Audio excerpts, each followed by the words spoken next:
Hey, everybody.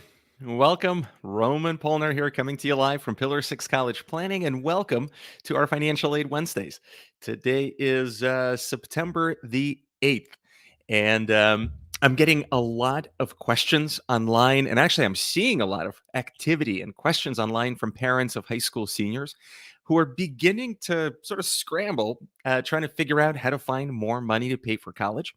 And whether you have kids in high school right now, whether they're seniors, juniors, sophomores, even if you've got younger kids still in middle school, this is going to be helpful because I think we can all learn a lot from those folks who are like in the trenches right now. And so the topic of today's Financial Aid Wednesdays is doing less and getting more. Now, I don't mean like this philosophical, like less is more concept, which, yeah, I personally believe is true, but we're not talking about this theoretical philosophical concept here. I'm talking about like a practical, how do you do less work to get more money to pay for college, which is the reason most of you are watching these is that you want and need money to pay for college. So that's exactly what we're going to talk about. In fact, I'm going to boil all of these things down into four simple steps because having done this for so many years and having seen so many people go through this process year over year, the one thing that I've learned is that if you know exactly what to do, and if you just focus on those simple things, you'll get far more results and far better results than if you didn't have a clear plan in mind. So, anyways, let's really quickly set the stage and first say, like, what do parents really want? Because I don't think any of you, up until probably the senior year of high school, or even when your kids maybe start college, are even thinking about financial aid. Like, it's not about the money. Like, what is it about? Right? We all just want to do well for our kids. We want them to do well. And going to college, getting a degree is one of those things that they kind of have to do in order to get a head start in life and have good careers. That's all we want, right? I mean, it's pretty straightforward. We want what's best for our kids. But, in reality, what I see happening is instead of seeing our kids getting into colleges and then graduating and starting their careers, forming families and doing all these great things that we want them, to have in their lives, instead I see kids graduating right now with a tremendous amount of debt. And these student loans are really hard for them to live with because they're expensive. And instead of doing all these great things that kids or we want for our kids and that they want for themselves, I see them working really, really hard in jobs that they don't always really want and like just to pay off those bills. And I also see parents getting themselves into some financial trouble because we're willing to do anything for our kids, and we often will dig deep into our own pockets and spend the money we shouldn't spend on college just because that's what we have to do. And it doesn't have to be this way. I mean, that's the reason that I'm here in front of you, and I think it's the reason you're watching this. But this happens because colleges have gotten to be tremendously expensive. That's not new to you, but that's just a fact. And the financial aid system that's designed to help us afford these higher prices is just so complex that it makes it difficult for people to figure out exactly how to get the money that they need. And in part because it has a lot of layers. There's money that the government sets aside, there's money that colleges set aside, there's money from scholarships, then there's some tax savings. It gets overwhelming, right? And then the other problem with our financial aid system is that it has its flaws. It's not perfect. It was kind of perfect back in the 50s when it was first designed, but it was perfect because it was simple and it was new and it was designed to help people that year or maybe in the upcoming couple of years. But as more time went on, uh, things started to change and the system didn't evolve as well. And so at this point, it just has a ton of inefficiencies and a ton of flaws. And the problem is that most families don't know this. They don't realize that this system is a bit complex. They don't realize the different layers that they have to know about in order to get the money that they need. And they also don't know the flaws. And so it's often it happens that people will make mistakes along the way. And they're like these little potholes that you don't even see that are right in front of you. And I see people just sort of falling through um, every single year. And you don't have to. And the problem is, because parents don't really know this, they start the process realizing that it's a lot more complex. They get overwhelmed. They start facing these tight deadlines. And that's where people get overwhelmed and panicked, right? So they end up doing a lot of work, expanding a ton of energy without getting the results that they want. And this is really frustrating. And that's the reason so many people, will end up telling me like they don't know what to do next. So this is what I want to talk to you about. Do less and get more. And I'm going to teach you how to do it right here, right now. Because if you do the right things, then you'll end up spending a lot less effort and doing a lot less work.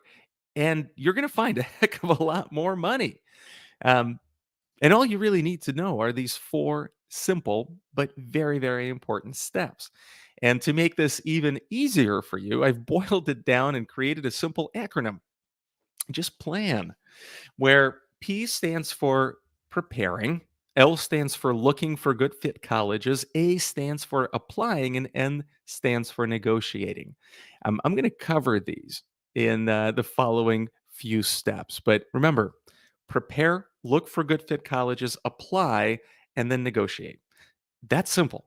These are the four main milestones that every family would have to go through, regardless of your personal circumstances or financial circumstances. These are the four things that everybody would have to go through to get the most money that you would want and need. Now, one thing I want to mention, I know some folks are watching this live, and that's one of the benefits is that you can ask questions. So if you've got a question or if you have a comment, drop them in the comment below, and I'll look if anything comes across to answer your question. And if you're watching a replay, go ahead and put in your comments anyways, because I or a member of my team will continue to monitor it and we'll get back to you if you have any questions. All right. So here are the four things. Number one, you got to prepare with starting to organize your finances. This is key. It's boring, but it's key. And here's why. First of all, the biggest amount of mistakes I see families make and lose out on financial aid is when they start to fill out those financial aid forms, the FAFSA or the CSS profile, but they're not organized. They don't have everything in front of them. And so when the question is being asked and you're not sure how to answer, you kind of end up taking a lot more time than you should. And so if you're organized, if you just put things on one page, it makes things so much easier. I mean, literally can take you 30 minutes to complete the FAFSA as opposed to days that and sometimes weeks that I hear families take. Number two, you have to know how to lower the value of those assets that you are going to have to report. So, not everything on the FAFSA is reportable. Like the FAFSA doesn't care about five main things about your finances. So, don't over report. And this is one of the biggest mistakes that I see families make is that they end up oversharing with the government the amount of money that they have. And as a result, the calculation then, or the government calculates something called your expected family contribution. That's the amount of money that the government's going to expect you to pay for college, no matter where your student goes. And that number is going to be sent automatically to every single college where your student is going to apply in their senior year. And this way, those colleges will know too exactly how much to expect you to pay out of your pocket before they put together your financial aid packet. And so if you end up oversharing or over reporting the value of your assets, of your savings, the government is going to calculate a higher expected family contribution, and that higher number is going to get sent to all the colleges. And as a result, all of those colleges will expect you to pay more than you should. So if you just take this one step and understand how to lower the value of those assets that you have to report, you're going to end up having a lower expected family contribution. Now, actually, I've got a lot of training, free training on the various social media websites on YouTube and on Facebook that you can find.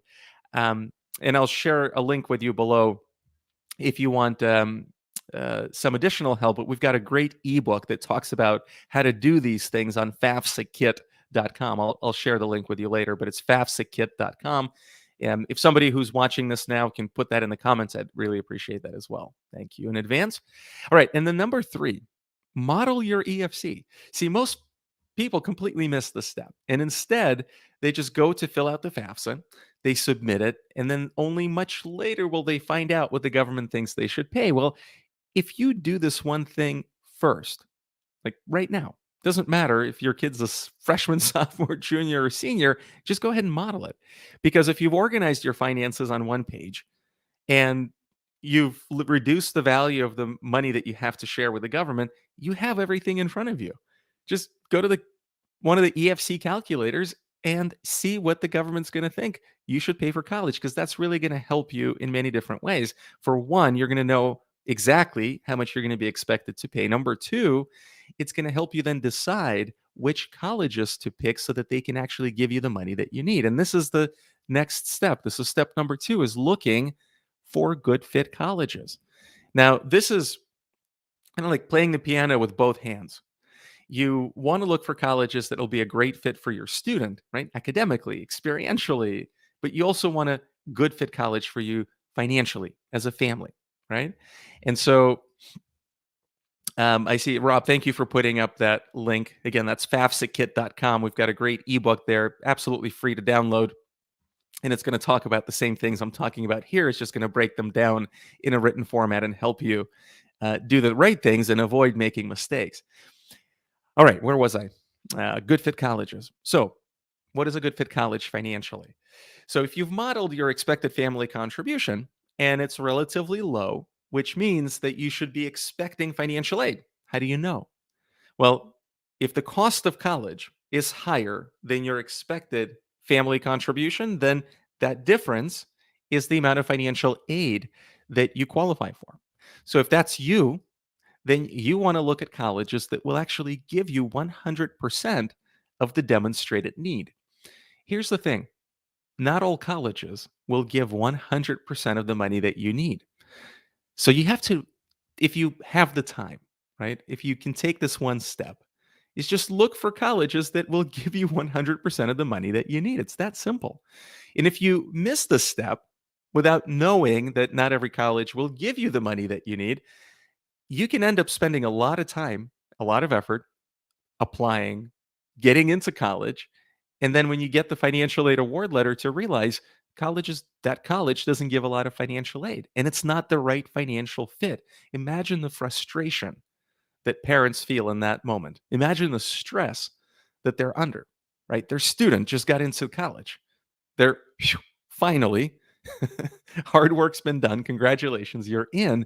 And then you realize, holy crap, we can't afford to pay for this, right? If you just know this one step in advance, then you can decide whether or not it's even worth applying to. And I can assure you, there are plenty of great colleges out there that will be a great fit for your student as well as for you. There's over 6,000 colleges in the US. Surely you can find 10 that'll be a great fit. Well, what about the other side of the family? What about the family that doesn't qualify for a lot of financial aid? What if your expected family contribution is pretty high? What if the cost of college is the same as your EFC? Well, if you don't qualify for need based financial aid, please don't waste your time and effort and energy trying to get financial aid. You're not going to get it. It's that simple. And that's why having the expected family contribution modeled before you apply is going to be so valuable, right? So it's not all bad news. Just because you don't qualify for the need-based financial aid doesn't mean that you're going to get stuck with the full tuition bill. Because if you're a higher EFC family, then start looking for colleges that'll give you merit aid. That's money to your student, whether it's for academic or athletic or personal accomplishments. Some colleges will give money to kids just because of, where they live. Every college wants a well-balanced incoming freshman class. And so some are looking for more boys, some are looking for more girls, some are looking for people from the West Coast or East Coast or center of the country. There's just so many different reasons that colleges will give you money for. So that's where you focus your energy. That's where you focus your attention, not on the need financial aid. And then if it so happens that your student is interested in a school that doesn't give a lot of merit aid, well, look at scholarships. There's an entirely separate private scholarship system out there that, has a lot of money. It's billions of dollars of money from uh, companies, from individuals, from foundations, from charities. Focus your energy there. So don't waste it doing anything else. All right. Step number 3 is to actually apply. So once you know which financial aid you're going after, if it's need based financial aid, merit based financial aid, private scholarships, you got to apply correctly. I see so many families make the mistake. They just kind of they know that it's coming up, like they'll need to do the financial aid applications, but they're busy. There's got a lot going on in life. And so they just sort of kick the can down the road until the 11th hour, sometimes literally an hour before the deadline, and then they rush to submit the form. Well, none of these forms are intuitive or simple. So if you give yourself the time to actually understand what the questions are asking and how to better answer all of them in the right way, you're going to open up more opportunities for financial aid. So give yourself some time and apply correctly. Second thing is apply quickly. The financial aid season begins on October 1st, which is just 3.5 weeks away. And that's because FAFSA and the CSS profile become available on that day. And sometime after that day, 18 million people are going to start filling out the FAFSA. The closer you are to the start of that line, the more, I shouldn't say more money, the better money you're going to get. See, I don't want to go down into the weeds here, but the financial aid system, as I mentioned, has its own complexities and its own flaws. And one of the flaws, and it's one of my pet peeves, is that the government thinks that loans and scholarships are one and the same. They put them into the same bucket called financial aid. Well, think about this for yourself. Would you rather get cash or would you rather get a loan? Which one would you rather get? Not rocket science, right? Of course, you'd rather get free money. You'd rather get cash. So, scholarships and grants and tuition discounts, that's free money. That's money you don't have to borrow and then later pay back. Well, that money is limited and it goes first. Loans will always be available. Your student can get loans. You can get loans as a parent. Plenty of banks, including our government, that is going to be happy to give you a loan and charge you interest. Always. Like there's never a shortage of those. Well, the reason you want to apply quickly is because if you're eligible for some amount of financial aid, you want that aid or that amount of money to be given to you as free money, not in loans. And because that free money is limited, it's going to be given out on a first come, first serve basis. So you want to get as close to that front of the line as you can. That's why you want to apply quickly. And then the third thing is you want to verify after you've applied that everything was processed correctly. Um, in negotiating, this is a step that I think is the most fun, but it's also the one where you finally start to see the fruit of your labor. This is where you start seeing the money. And don't fear this step, as so many families do. And they fear it for one of two reasons. Number one, they fear that they've done something wrong or that they made some mistake along the way and they're just not going to get the money that they need. So they're like living in this fear that their kids are going to get into college and that's good. But then there's this big bill that's going to follow and that's bad. Well, if you've done all these other steps before, you'll know exactly what you're going to be expecting. So you don't have to worry. You can actually excitedly look forward to this step because you're going to be in control. So, what does that mean? The first thing when you start getting financial aid award letters is to just break it down, understand what each college is giving you. Remember, I just mentioned this a few minutes or moments ago. Financial aid is, at least in the eyes of the government and colleges, is just one and the same, whether it's loans or free money. You want free money.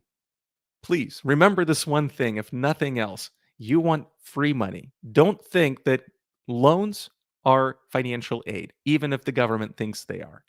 Loans are loans, it's debt, right? It's actually going to increase your college costs, because not only are you going to have to pay back what you borrowed, but you're going to have to pay it back with interest, which means you're literally overpaying for college. So financial aid is money that you need to help afford college, not pay more. All right. So break it down and see if each college is giving you loans, grants, scholarships, or some combination of them all. And then you want to compare all of these things. You want to compare them against one another to see which colleges are giving you more and which colleges are giving you less. But you also want to compare if the college is actually giving you, each college is actually giving you all the money that they've given to the other people in the incoming freshman class. There's an easy way to do it. There's actually a great free website you can use for this. It's called collegedata.com, and you can get a ton of free information on colleges. And we often recommend that families use it. Now, if you want some extra help, we have a course that's coming out. It's going to be launched probably in the next week or so, and it's called FAFSA.kit.com. And that's the website you can go to learn more. In that, I teach all of these steps, literally looking over my shoulder. So there's a lot of more information, a lot more detail, and I take you through each one of these steps. But anyways, I digress. So you compare, and then before you finally decide which college to send your student to, you've got to actually negotiate and ask colleges for more money. And there's three different types of financial aid appeals. You can do a special circumstances appeal if there's been it's like something's happened, right, that the FAFSA or the CSS profile did not capture. Like, this is where you give colleges more detail and explain that there's a special circumstance that you're experiencing and you're going to need more money to be able to afford college. The second type of appeal is a change of circumstance. Like, it happens that there are changes that happen in your life since you filled out the financial aid forms. Let colleges know.